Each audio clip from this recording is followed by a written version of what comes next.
Hello, my beautiful people. Now, well done. This matter where you're there for Nigeria, now God now go help us. So, my people, Buhari, una president don't come out to call address the nation.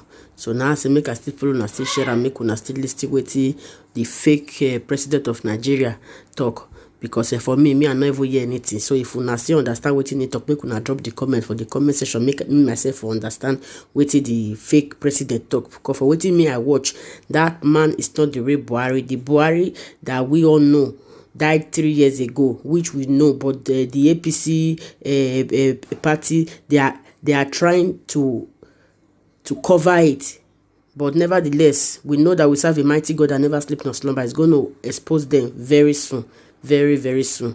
May the soul of those that lost their lives rest in perfect peace. As for the Nigerian leaders, it shall never be well with them. For the pains and tears they put in our hearts, our God is not asleep. He's going to fight for us, and we're going to get freedom very soon. Watch the video and drop your comment on the comment section. God bless you all.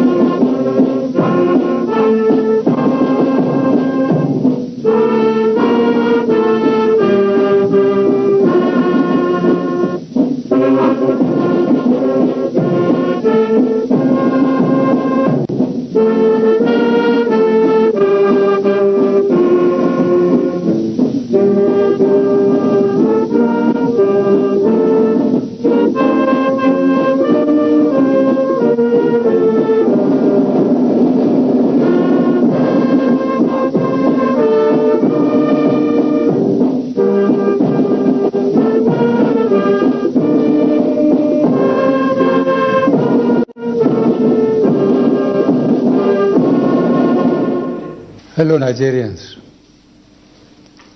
It has become necessary for me to address you, having heard from many concerned Nigerians and having concluded a meeting with all the security chiefs. I must warn those who have hijacked and misdirected the initial, genuine and well-intended protest of some of our youth in parts of the country against the excesses of some members of the now disbanded Special Anti-Robbery Squad, SARS. On Monday, 12th October, I acknowledged the genuine concerns and agitations of members of the public regarding the excessive use of force by some members of SARS. The choice to demonstrate peacefully is a fundamental right of citizens as enshrined in Section 40 of our Constitution and other enactments. But this right to protest also imposes on the demonstrators the responsibility to respect the rights of other citizens and the necessity to operate within the law. As a democratic government, we listened to and carefully evaluated the 5-point demands of the protesters. And having accepted them, we immediately scrapped SARS and put measures in place to address the other demands of our youth. On approving the termination of SARS, I already made it clear that it was in line with our commitment to the implementation of extensive police reforms. Sadly, the promptness with which we have acted seemed to have been misconstrued as a sign of weakness and twisted by some for their selfish, unpatriotic interests. The result of this is clear to all observers. Human lives have been lost, acts of sexual violence have been reported, 2 major correctional facilities were attacked and convicts freed, public and private properties completely destroyed or vandalized, the sanctity of the palace of a peacemaker, the Oba of Lagos, has been violated. So-called protesters have invaded an international airport and in the process disrupted the travel plans of fellow Nigerians and our visitors. All this executed in the name of the End SARS protests. I am indeed deeply pained that innocent lives have been lost. These tragedies are uncalled for and unnecessary. Certainly, there is no way whatsoever to connect these bad acts to legitimate expression of grievance of the youth of our country. The spreading of deliberate falsehood and misinformation through the social media in particular, that this government is oblivious to the pains and plight of the citizens, is a ploy to mislead the unwary within and outside Nigeria into unfair judgment and disruptive behavior. On the contrary, both our deeds and words have shown how committed this administration has been to the well-being and welfare of citizens, even with the steadily dwindling revenues and the added responsibilities and restrictions due to the coronavirus pandemic. Government has put in place measures and initiatives principally targeted at youth, women, and the most vulnerable groups in our society. These included our broad plan to lift 100 million Nigerians out of poverty in the next 10 years. The creation of 75 billion Naira National Youth Investment Fund to provide opportunities for the youth and the micro, small, and medium enterprises survival fund, through which government is A, paying 3 months' salaries of the staff of the 100,000 micro, small, and medium enterprises. B, paying for the registration of 250,000 businesses at the Corporate Affairs Commission. C, giving a grant of 30,000 Naira to 100,000 artisans. And D, guaranteeing market for the products of traders.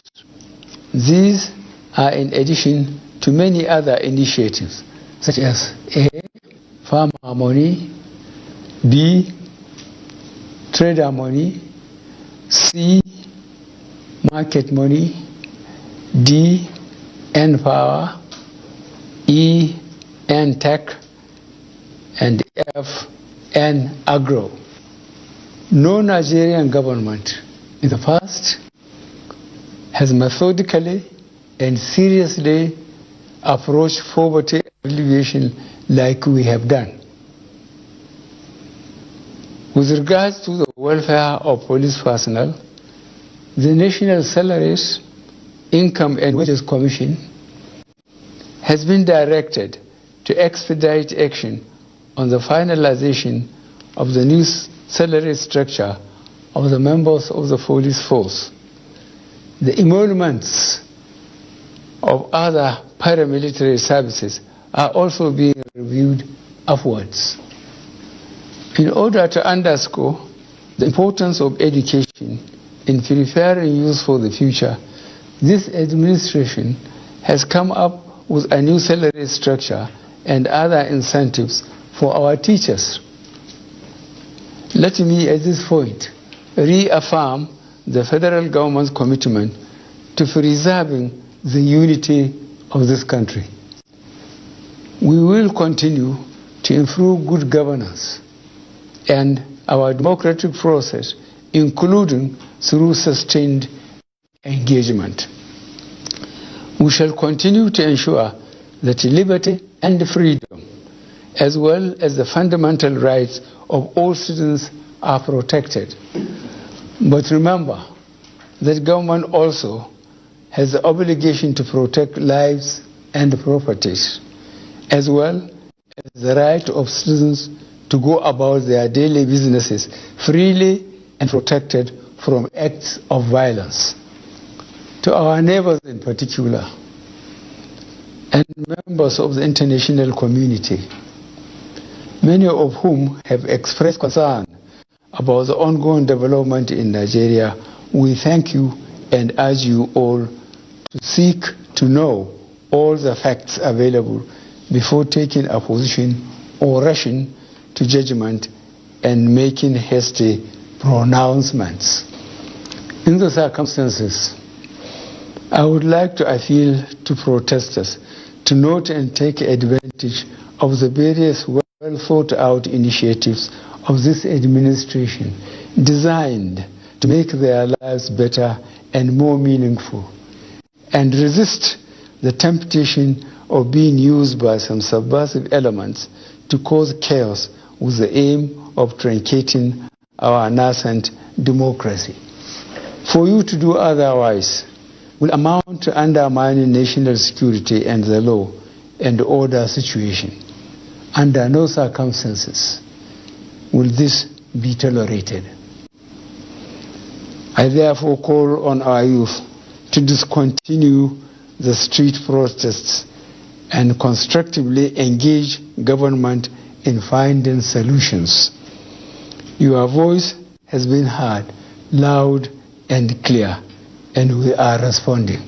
And I call on all Nigerians to go about their normal businesses and to enjoin security agencies to protect lives and properties of all law-abiding citizens without doing harm to those they are meant to protect. Let me pay tribute to officers of the Nigeria Police Force who have tragically lost their lives in the line of duty. I would like to thank those state governors, traditional and religious leaders who have appealed for calm and restraint. I also thank youth leaders who have restrained their followers from taking the law into their hands. This government respects and will continue to respect all the democratic rights and civil liberties of the people, but it will not allow anybody or groups to disrupt the peace of our nation. Thank you all. God bless the Federal Republic of Nigeria.